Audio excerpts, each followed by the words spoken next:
Hello and good day. Today I will discuss a chilling tale. Deep in the heart of Russia's Ural Mountains lies a desolate, windswept pass, a place whose icy grip has held on to one of the most chilling mysteries of the modern era. In February 1999, nine experienced hikers ventured into these frigid wilds, never to return the same. What unfolded on that fateful journey has sparked decades of speculation, scientific inquiry, and countless unanswered questions. What terrified these seasoned explorers to the point where they fled their tents, half dressed, into sub zero temperatures? This is the story of the Dyatlov Pass Incident, an enigma frozen in time. The tale begins with Igor Dyatlov, a 23-year-old engineering student and accomplished outdoorsman. He assembled a group of 8 fellow hikers, all experienced adventurers from the Ural Polytechnic Institute. Their goal? To reach Ural Mountain, a trek classified as a Category 3, the most challenging level for winter expeditions. On January 27, 1959, the group set off from the settlement of Vijay, the last point of civilization before the vast, unforgiving wilderness. Spirits were high as they traversed snow-covered forests and frozen landscapes. They documented their journey meticulously through diaries and photographs, capturing moments of camaraderie and resilience against the elements. But as they climbed higher, the weather turned treacherous. Blinding snowstorms and bone-chilling winds forced the group to veer off course. On February 1st, they pitched their tent on the slopes of Kolat, a name ominously translated by the indigenous Mansi people as Dead Mountain. When the group failed to return by their scheduled date, search and rescue efforts were launched. On February 26th, nearly a month after their last communication, searchers made a grim discovery. The hiker's tent, battered and partially buried in snow, stood eerily empty. Even more perplexing, the tent had been slashed open from the inside. Footprints led away from the campsite, some barefoot, others in socks or makeshift footwear. The tracks disappeared into the dense forest about a mile from the tent, where the first 2 bodies were found beneath a cedar tree. Yuri Doroshenko and Yuri Krivonishenko were dressed inadequately for the harsh conditions, their hands and feet frostbitten. Nearby, branches had been broken, suggesting desperate attempts to climb the tree, perhaps to escape something or gain a vantage point. As searchers expanded their efforts, they uncovered 3 more bodies, including Dyatlov himself.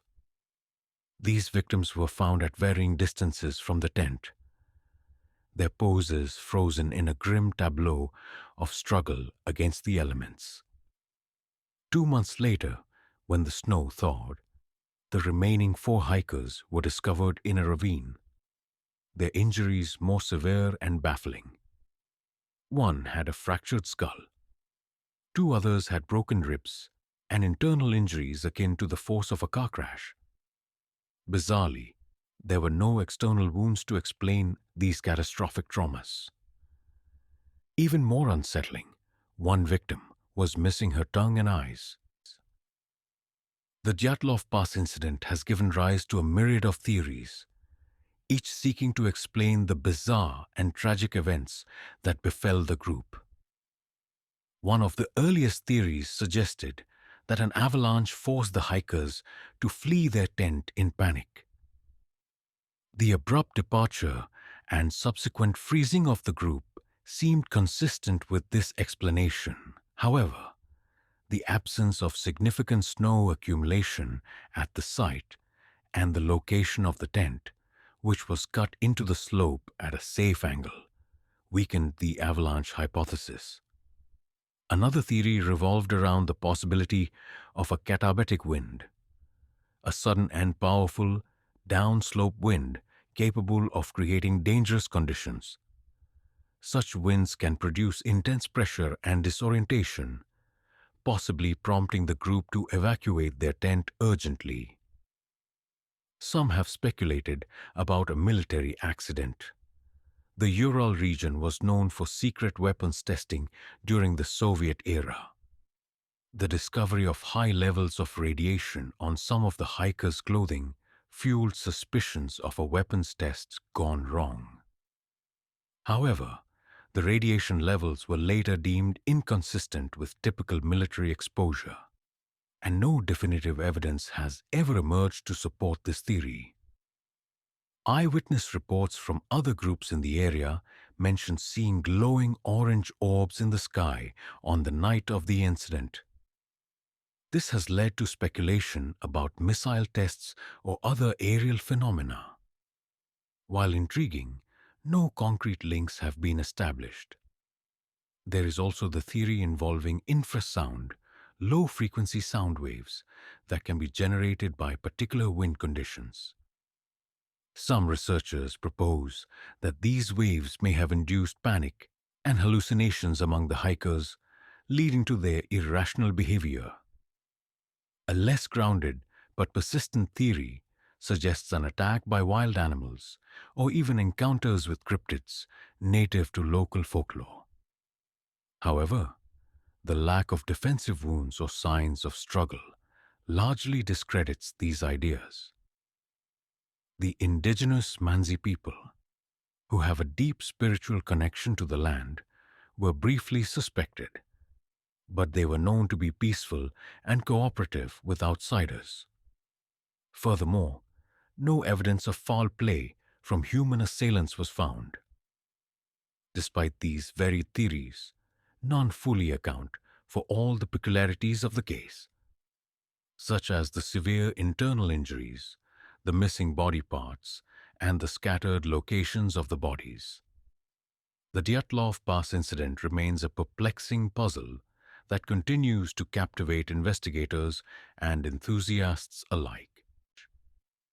In recent years, forensic science and meteorology advancements have shed new light on the mystery. A 2021 study, inspired by snow simulations from the Disney film Frozen, suggested a rare phenomenon called a slab avalanche. Researchers were struck by how well the movement of snow was depicted in the movie Frozen. So they decided to ask the animators who worked on the Disney film for the code. And by using the Frozen animation codes, researchers were able to create a simulation of the Collard cycle avalanche. What they found was that unlike traditional avalanches, this type involves a sudden release of compacted snow, which could have struck the hikers on Collard cycle and handily have enough force to break the ribs and skulls of people in its path. Further analysis of the hikers' injuries supported this theory, as the blunt force trauma observed could be consistent with a slab of snow striking their bodies. Despite these findings, questions linger. Why did the group slash their way out of the tent instead of using the entrance? What caused some of the more peculiar injuries, such as the missing tongue and eyes? And what of the glowing orbs reported by other witnesses? Over 6 decades later, the Dyatlov Pass incident continues to captivate and confound. It stands as a testament to the unforgiving power of nature and the enduring allure of unsolved mysteries. As we ponder the fate of Igor Dyatlov and his companions, we are reminded of humanity's insatiable quest for answers. Perhaps the past will one day yield its secrets, but until then, it remains a frozen monument to one of history's most perplexing enigmas. And once again, my friends, this concludes today's story. Thank you for spending your time here with me, and I hope that you enjoyed this cold, chilling tale. Let me know in the comments, and remember to hit that subscribe button so you won't miss the next mystery. Until then, stay curious, stay thoughtful, and I'll see you in the next story.